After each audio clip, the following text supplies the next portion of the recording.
2-3 साल की उम्र रात के किसी पहर भूख लगती तो अचानक फेडर मुंह में आ जाता, बगैर जागे, बगैर रोए। कोई गैबी इल्म था जो मां के दिल में उतर जाया करता था। ये वो दौर था जब दुनिया internet, IT, cellphone, Android, WhatsApp से कोसों दूर थी। एक लंबी तार वाला फोन होता था और वो भी बारिश आंधी में डेड पड़ा रहता था, और साथ विंडो है उसी वाला एक कमरा जिसमें बहन, वालदा, वालिद और मैं सोया करते थे।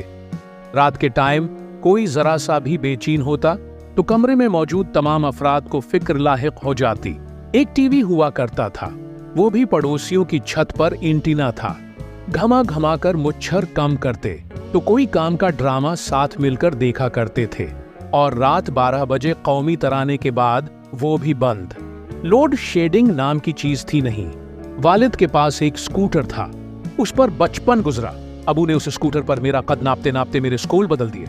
फिर वक्त बदल गया। पहली बार घर में कंप्यूटर आया, पहली बार हमने इंटरनेट का नाम सुना। इस वक्त फोन के साथ कार्ड पर बहुत ही सस्त इंटरनेट चला करता था, और सिर्फ गूगल खोलने में ही 5 मिनट लग जाया करते थे। बस इसके बाद जिंदगी तेज होती गई। फिर घर में मोबाइल फोन आया। उसके बाद हर गुजरते साल के साथ टेक्नोलॉजी तरक्की करती गई, और जो जो ये सब बढ़ता गया, हम सब एक दूसरे के वैसे करीब न रहे जैसे मेरे बचपन में थे। नया घर बना, हर किसी का अलग कमरा, अलग एसी, अलग लैपटॉप, अलग जदीद एंड्रॉइड फोन, यहाँ तक कि अलग गाड़ी भी। एक रात में सोशल मीडिया से कुछ वक्त दूर रहने के लिए आडम ऑल्टर की किताब इररेसिस्टिबल पढ़ने लगा। ये किताब इंटरनेट और आने वाले सोशल मीडिया इनकलाब और जहनी सुकून पर मबनी थी। तारीख 19वीं सदी में चाइना बरतानिया अफ्यून जंग से शुरू हुई। यूरोप में जब सनाती इनकलाब आया तो तिजारत के लिए बरतानिया ने सोने का इस्तेमाल शुरू किया, जबकि चीनी चांदी से तिजारत किया करते थे। चीन में सुलग का कपड़ा और दीगर मसनूआत कथीर तादाद में मौजूद थीं, और यूरोप को चीन से ये सब किसी सूरत खरीदना होता था। अब उनके पास चांदी नहीं थी तो उन्होंने तिजारत के लिए वो हिंदुस्तान जहां बरतानवी राज कायम था, वहां से अफ्यून की तिजारत शुरू की।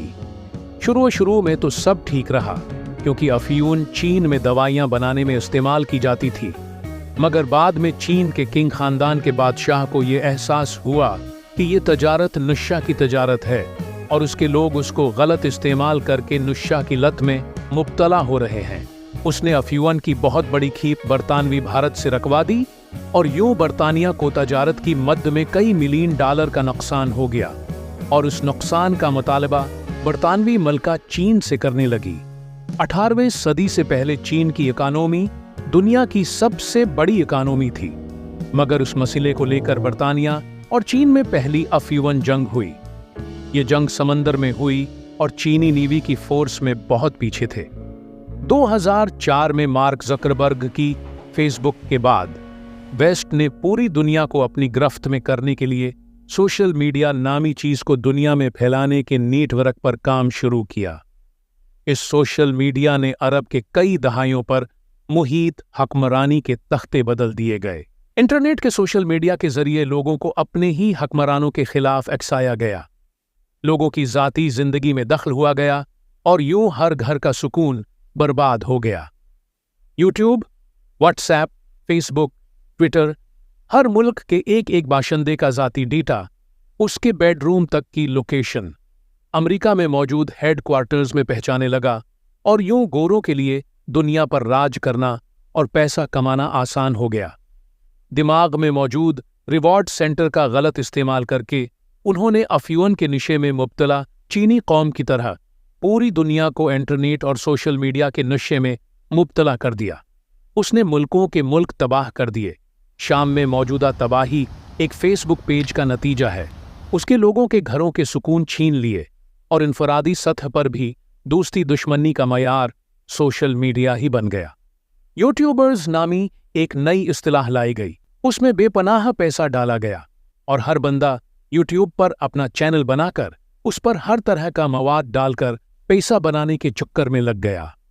फिर सोशल मीडिया ने सब अपने कंट्रोल में कर लिया है, यहाँ तक कि इंसानों की जिंदगी का कीमती लम्हात ان کی خوشیاں، ان کے غم، ان کے دوست، دشمن، سب ایک 4-5 انچ کی سکرین کے تابع ہیں، اور سکون کوسوں دور۔ آدم الٹر لکھتا ہے کہ افیون کا نشہ ظاہری تھا۔ ماؤ انقلاب کو 10 سال لگے، افیون غائب کر دی گئی، افیونی مار دیے گئے، اور یوں وہ قوم دوبارہ اپنے راستے پر آ گئی۔ مگر اس نشے کا کیا جو پوری دنیا کی روح میں اتارا گیا ہے، پلاننگ کے ساتھ اتارا گیا، ہر بیڈ روم میں اتارا گیا ہے۔ اور یہی وجہ ہے کہ چین میں گوگل، وٹس ایپ، فیس بک، انسٹاگرام، ٹویٹر سب مکمل طور پر بین ہے۔ یہاں آپ کو یہ بات بتانا حیران کن ہوگا کہ برطانیہ کے رائل خاندان میں شادی کرنے والی ہالی ووڈ اداکارہ میگان مارکل کا ٹویٹر اکاؤنٹ شادی سے بہت پہلے ڈیلیٹ کروا دیا گیا، اور ان کو خط میں ایک بات لکھی گئی تھی کہ رائل خاندان کے لوگوں کی زندگی سوشل نہیں ہوتی۔